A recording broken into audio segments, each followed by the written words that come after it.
Hi guys, welcome to week 10 of a Brit and a Brit's weekly design series. So I'm thinking after brainstorming some topics and everything for this, that this is probably the last topic for right now that we're going to cover in like this kind of format. I'm hoping from now on we're going to kind of do some other kinds of things. You'll still be hearing from us once a week on IGTV. But hopefully it'll just look a little bit different. Hopefully include my husband so you guys can get to know him some more as well. Sorry, you can see my light on my glasses. That's kind of fun, isn't it? Hopefully it's not too distracting. I'll try to look this way maybe. I don't know. We'll see.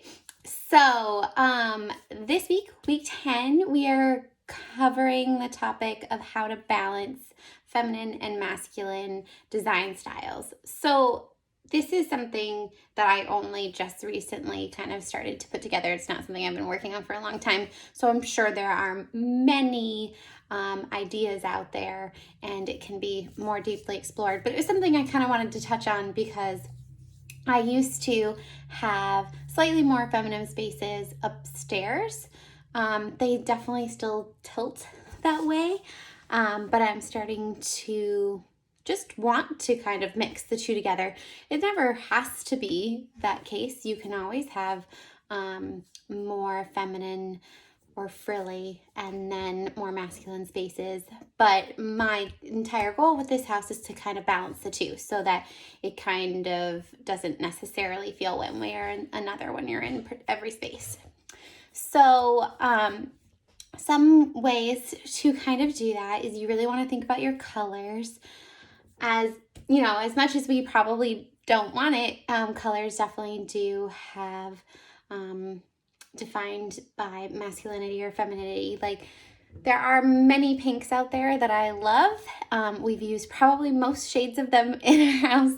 And if you are aware of that and then want to balance those two design styles, you can bring in other tones and patterns and textures and stuff to be able to balance that out. Anyways, I'm digressing. So just be aware of the colors that you're choosing and which way they lean to then be able to make the rest of your design choices. Think about textures. I just kind of mentioned that. Whether they are like caning or weaving or lots of blankets or furs or leathers. All those things you want to keep in consideration. And then particular seasons, like during the spring, sometimes with the decorative stuff that we have, it'll tilt more towards the feminine side. And then in the winters, when everybody wants to be cozy and have lots of furs around, just be aware that if you do seasonal decorating, that can affect your balance. So a couple tips would be, it's always my first one, the color palette. This one's a little bit different when we were talking about the color palette. It's just having a variety of colors within your color palette to both blend that are feminine and masculine. So we have blues and golds and shades of pinks and greens. So we are kind of pulling from both sides of that. So if you're really wanting to have more of a strong masculine design feel to it, just then you can go towards that those color palettes. But if you want ones that are balanced between those two, definitely have a color palette that is varied between feminine colors and masculine colors so that you are starting out with this great base that will cover and help you make decisions. What was I saying? Oh yeah, okay, yeah. So if you have a color palette that has colors that are both feminine and masculine, then all of your design decisions that you're making based off of that color palette will balance those two out. Yeah, okay, wrap that up well, even though I lost my train of thought. Then number 2 is the balance of your fabric patterns. So if you haven't seen the video where I talk about how to mix the scale of your patterns, definitely check that out. But this one is kind of just being aware of lots of florals, or making sure you add some plaids. If you have a strong pink color, you can add some plaids, and then it will kind of start to balance out those two. Then, I wonder what I meant by this one. I wrote down mixture in all rooms. Oh yeah, okay, that makes more sense.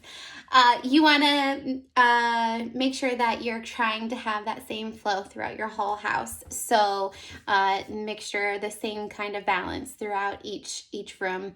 If you have particular rooms, which I have had this before, and it has felt disjointed, so just be aware of that if you are leaning towards more frilly or romantic kind of cottagey bedrooms, that you'll want to bring in some masculine design styles that to balance it out. And then throughout every single room in your house, you want to try to keep the same balance, similar to what we talked about with the thrifting and the commercial flies. Then this one is one that I feel like not many people might have thought of, would be the shapes and lines of your furniture. So there are furniture that can lean towards a masculine design and a lean towards a feminine design. And that doesn't necessarily have to do with male and female. It's just the feminine form and the masculine form. Those tend to connect to different kinds of furniture. So masculine, you'll kind of see straight lines and kind of pared down designs. And then for your feminine furniture, you'll see kind of more Victorian feeling furniture with more movement in it. Then number 5 would be to mix up your artwork and knickknacks. So this is kind of similar to the mixture of your rooms. You want to make sure that you are achieving a balance of your artwork, that it's not all one way or another. Just keep it in mind. It's not necessarily something that you would feel like it leans one way or another, but as sometimes those are finishing touches. Sometimes you find that one thing before you even finish the room, which definitely has happened to me. But if you are putting together your artwork or your knickknacks, just kind of keep that in mind of whether they feel one way or another, and balance them out, mix them around, trial and error for sure. That's like my favorite go-to. You can't learn without trying, and then you might not get it right on the first go. I mean, that could apply to everything, but definitely with the kind of decorative style that we do. So I hope that was helpful.